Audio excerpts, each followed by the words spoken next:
കർത്താവായ യേശുക്രിസ്തുവിന്റെ ധന്യമുള്ള നാമത്തിൽ ഈ ഫ്രൈഡേ മന്ന ശുശ്രൂഷയിലേക്ക് കടന്നു വന്നിരിക്കുന്ന എൻ്റെ മാന്യ ശ്രോതാക്കൾക്ക് ഒരു പ്രാവശ്യം കൂടെ എൻ്റെ ഹൃദയംഗമായ സ്നേഹവന്ദനങ്ങളെ അറിയിക്കുന്നു.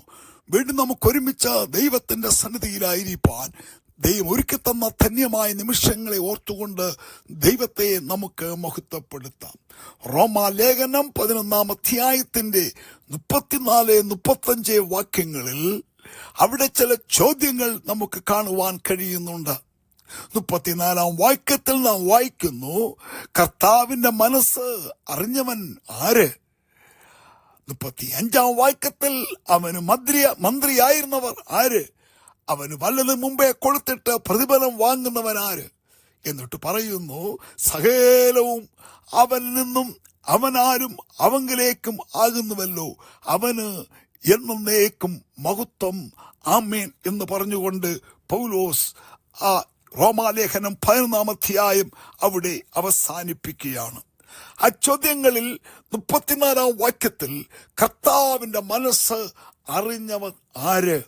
ദൈവത്തിന്റെ മനസ്സ് അറിഞ്ഞവർ ആര്?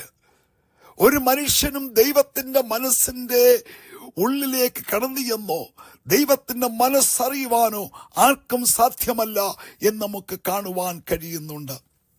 എന്നാൽ 1 കൊരിന്ത്യർ 2 അധ്യായത്തിന്റെ 10 വാക്യത്തിൽ അവിടെ നാം വായിക്കുന്നുണ്ട്, ദൈവത്തിന്റെ മനസ്സിൽ ഉള്ളത് ദൈവം തന്റെ ആത്മാവിനാൽ നമുക്ക് വെളിപ്പെടുത്തുന്നു. തന്റെ മക്കൾക്ക്, പ്രാർത്ഥിക്കുന്നവർക്ക്, ദൈവത്തെ സ്നേഹിക്കുന്നവർക്ക്, ദൈവത്തെ ആരാധിക്കുന്നവർക്ക് ദൈവം തന്റെ മനസ്സിനെ വെളിപ്പെടുത്തുന്നതായി നമുക്ക് കാണുവാൻ കഴിയുന്നുണ്ട്. ദൈവത്തിന്റെ മനസ്സിനെ അളക്കുവാൻ അസാധ്യമാണ്. എന്നാൽ വേദപുസ്തകം നാം പഠിക്കുമ്പോൾ ദൈവത്തിന്റെ മനസ്സിനെ കുറിച്ച് രേഖപ്പെടുത്തിയിട്ടുണ്ട്. അവിടെ നാം ചിന്തിക്കുമ്പോൾ ദൈവം സകല സൃഷ്ടികളോടൊക്കെയും സ്നേഹമുള്ള ദൈവത്തിന്റെ മനസ്സ് കാണുവാൻ കഴിയുന്നുണ്ട്. ദൈവത്തിന്റെ മനസ്സ് കരുണയുള്ള മനസ്സാണ്, ക്ഷമിക്കുന്ന മനസ്സാണ്, പോറ്റുന്ന മനസ്സാണ്, പുലർത്തുന്ന മനസ്സാണ്. അപ്പോൾ തന്നെ പാപത്തെ ശിക്ഷിക്കുന്ന മനസ്സാണ്, പാപത്തെ വെറുക്കുന്ന മനസ്സാണ്. അപ്പോൾ തന്നെ പാപിയെ സ്നേഹിക്കുന്ന മനസ്സാണ്, വിശുദ്ധിയുടെ മനസ്സാണ് നമ്മുടെ യേശുവിന്റെ മനസ്സ്. അതെ, കരുണ തോന്നുന്ന മനസ്സ്, ക്ഷമിക്കുന്ന മനസ്സ്. മത്തായിയുടെ സുവിശേഷം 8 അധ്യായത്തിന്റെ ആരംഭവാക്യം നാം വായിക്കുമ്പോൾ യേശു മലയിൽ നിന്നും ഇറങ്ങി വരുന്ന ഒരു കാഴ്ച അതിനു മുമ്പ് നമുക്ക് കാണാൻ കഴിയുന്നുണ്ട്. മത്തായിയുടെ സുവിശേഷം 5 അധ്യായത്തിന്റെ 5, 6, 7 അധ്യായങ്ങൾ യേശുവിന്റെ ഗിരിപ്രഭാഷണമായി നമുക്ക് കാണാൻ കഴിയുന്നുണ്ട്. എന്നാൽ അതിനുശേഷം യേശു ആ മലയിൽ നിന്നും താഴേക്ക് ഇറങ്ങി വരുമ്പോൾ അവിടെ ഇതാ ഒരു കുഷ്ഠരോഗി യേശുവിന്റെ അടുക്കലേക്ക് വരികയാണ്.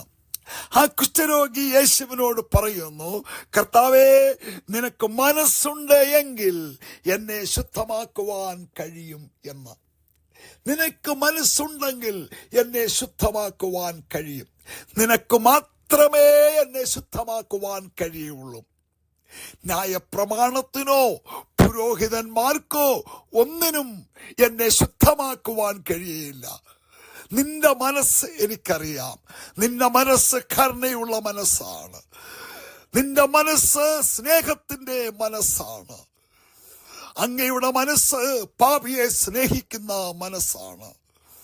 അങ്ങയുടെ മനസ്സ് കുഷ്ഠരോഗിയെ സ്നേഹിക്കുന്ന മനസ്സാണ്. എന്നെ കേൾക്കുന്ന പ്രിയമുള്ളവരെ, നീ ജീവിതത്തിന്റെ ഏത് അവസ്ഥയിലൂടെ, അനുഭവങ്ങളിലൂടെ കടന്നുപോയാലും നിന്നെ സ്നേഹിക്കുവാൻ, നിന്നെ കരുതുവാൻ മനസ്സുള്ള ഒരു കർത്താവാണ് നമ്മുടെ കർത്താവ്. ഇവിടെ കുഷ്ഠരോഗി പറയുന്നു, കർത്താവേ, നിനക്ക് മനസ്സുണ്ടെങ്കിൽ എന്നെ ശുദ്ധമാക്കുവാൻ കഴിയും. അങ്ങൊരു മനസ്സ്. ഉടനെ യേശു എന്താണ് പറഞ്ഞത്? അവൻ യേശു കൈ നീട്ടി അവനെ തൊട്ടു. എനിക്ക് മനസ്സുണ്ട്, നീ ശുദ്ധമാക എന്ന് പറഞ്ഞു. ഉടനെ കുഷ്ഠരോഗം മാറി. യേശു പറയാണ്, എനിക്ക് മനസ്സുണ്ട്. യേശു കൈ നീട്ടി അവനെ തൊട്ടു എന്ന് കാണുന്നുണ്ട്. കുഷ്ഠരോഗിയെ തൊടുക, കുഷ്ഠരോഗിയെ തൊട്ടാൽ തൊടുന്നവൻ അശുദ്ധനാണെന്ന് കാണാൻ കഴിയും. എന്നാൽ വിശുദ്ധനായ നമ്മുടെ കർത്താവ് കുഷ്ഠരോഗിയെ തൊട്ടപ്പോൾ ആ കുഷ്ഠരോഗം മാറി, അവന്റെ പാപരോഗം മാറി, അവന്റെ പാപത്തിന്റെ അനുഭവങ്ങൾ മാറി.